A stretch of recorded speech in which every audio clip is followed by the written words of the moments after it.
ایک آدمی شراب پیتا ہے، کسی نے اس کو منع کیا تو اس نے کہا یار میری غلطی ہے، آئندہ نہیں پیوں گا، وہ گنہگار ہے۔ ایک نے کہا نہیں پینی چاہیے، وہ کافر ہے۔ ایک نماز نہیں پڑھتا، اس کو کہا پڑھ، بہانے لگاتا ہے کپڑے نہیں صحیح، رمضان سے شروع کروں گا، کوشش ہے بس، وہ گنہگار ہے۔ ایک کہتا ہے نماز پڑھنی نہیں چاہیے، وہ کافر ہے۔ ایک جیب میں پیسے تھے، حج کرنے نہیں گیا، بہت بڑا گناہ کیا۔ ایک کہتا ہے حج کرنا ہی نہیں چاہیے، وہ کافر ہو گیا۔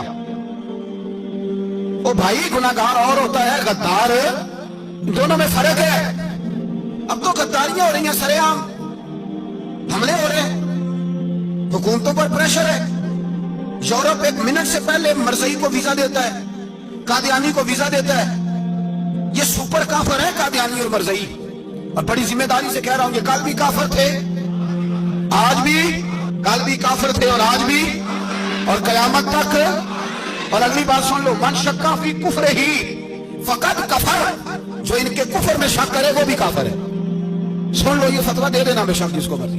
من شکا فی کفر ہی فقط کفر، جس بندے نے مرزئی کے، قادیانی کے کافر ہونے میں شک کیا، وہ بندہ بھی پکا کافر ہے، پیٹا کافر ہے، جس نے ان کے کافر ہونے میں، جڑے اگر تانوں پتہ ہی نہیں لگا سی کی کر بیٹھے، ان کے لیے کوئی قانون نہیں۔ وہ جس نے کہا ہے نا مرزئی اس کا قانون بدلنا ہے، اس کو ایک پرچی تیری میری بھی شامل ہے۔